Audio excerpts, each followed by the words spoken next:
আজকের তারিখটা কি মনে করতে পারো? সবকিছু কি ভুলে গেলে হয়? আজকে 1 অক্টোবর, বিকেল 5টা বেজে 10 মিনিট। 5 বছর আগে তুমি ঠিক এই জায়গাতেই, এই সময়টাতেই আমার সামনে হাঁটু গেড়ে বসে আমাকে প্রেম নিবেদন করেছিলে। হুম। সবাই প্রেম নিবেদন করে গোলাপ দিয়ে, কিন্তু তোমার হাতে সেদিন ছিল শুকনো একটা কাঠগোলাপ, যেখানে লেখা ছিল আমি তোমাকে ভালোবাসি। হ্যাঁ। তোমাকে আমি জিজ্ঞেস করেছিলাম, এত ফুল থাকতে তুমি আমাকে এই শুকনো কাঠগোলাপ দিয়ে কেন প্রেম নিবেদন করলে? তুমি কি বলেছিলে মনে আছে? হুম। শুধু হু হু করছো কেন? কি বলেছিলে বলো? সবকিছু কি ভুলে গেলে হয়? বলেছিলাম কাঠগোলাপকে আমি অনেক ভালোবাসি, আর এই কাঠগোলাপকে ভালোবাসার মতো তোমাকেও আমি ভালোবেসে বুড়ো হতে চাই। বুড়োকে তুমি আদৌ আমার সঙ্গে হইতে পারছো? সেদিনও দেরি করে এলে, আর আজকেও দেরি করে এলে। স্বভাবটা আর পরিবর্তন করতে পারলে না। স্বভাবটা যে মনের অজান্তেই অভ্যাস হয়ে গেছে, আর এর জন্যই অভ্যাসটা বদলানো যায় না। মানুষ চাইলে সবই বদলাইতে পারে, শুধু ইচ্ছেটা জড়ো থাকতে হয়। হ্যাঁ, আর সেজন্যই তো মানুষটাকেই বদলিয়ে ফেললে। এত বছর পর দেখা হলো, না জানি কই ভালো মন্দ কিছু জিজ্ঞেস করবে তা না, পুরনো ক্ষতকে আবার জীবন্ত করছো। কিছু কিছু ক্ষত আছে যেটা কখনোই শোকানোর নয়। খুব জানতে ইচ্ছে করছে তুমি কেমন আছো। এই তো বেশ আছি। জীবনটা আমার কানায় কানায় সুখের অনুতে পূর্ণ। এই সুখটা কি শুধু কল্পনার নাকি বাস্তবতার? আমার আত্মার মৃত্যু তো সেদিনই হয়েছে, যেদিন আমার মনের মানুষকে আমি হারিয়ে ফেলেছি। হৃদয় নামক বাড়িটার প্রত্যেকটা ইট সেদিনই টুকরো টুকরো হয়ে গেছে। অবশিষ্ট তো শুধু এই দেহটা, সেটাও একদিন নিঃশেষ হয়ে যাবে, কেউ জানতেও পারবে না। তোমার কি মনে হয় হৃদয় শুধু তোমারই ভেঙেছে, আমার ভাঙেনি? কে কার হৃদয় ভেঙেছে? সেটাই যদি বুঝতে পারতে, তাহলে আজ হয়তো আমরা।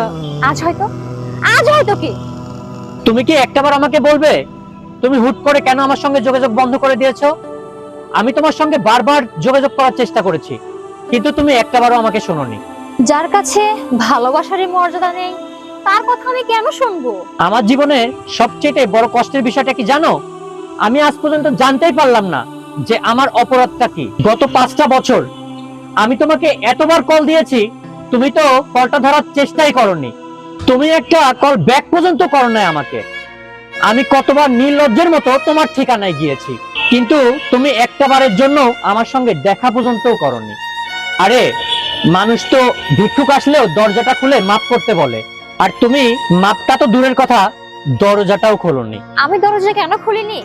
তুমি একবার তোমার নিজেকেই প্রশ্ন করে দেখো। আমি তোমাকে কেন প্রশ্ন করব? তুমি আমাকে বলবা তুমি আমাকে কেন ছেড়ে গেছিলা। ছেড়ো আমাকে, আমি এখন অন্য কারো স্ত্রী। So behave yourself. তুমি খুব ভালো করেই জানতে আমি তোমাকে ঠিক কতটা ভালোবাসতাম। যে তার নিজের প্রেমিকাকে ছেড়ে ক্যাম্পাসের অন্য মেয়েদেরকে নিয়ে ফ্লার্ট করে বেড়ায়, রাত কাটায়, তাকে ছেড়ে দেওয়ার জন্য এর থেকে ভালো কারণ আছে বলে আমার মনে হয় না। পদ্ম, কি মারবে? মারবে আমাকে? মারো না। সত্য কথা বললে সবারই খারাপ লাগে। তুমি না কারণ জানতে চাইছিলে, আজকে তোমাকে সবই জানিয়ে দিলাম। আর হ্যাঁ, এটাই আমাদের শেষ দেখা। পদ্ম হলো তোমার? চলো যাই, বাসায় যাই, চলো। কিরে সোহাগ, তুই? আরে বন্ধু আকাশ, কেমন আছিস তুই? পদ্ম, সোহাগ এখানে? সোহাগ আমার হাজবেন্ড। চলো।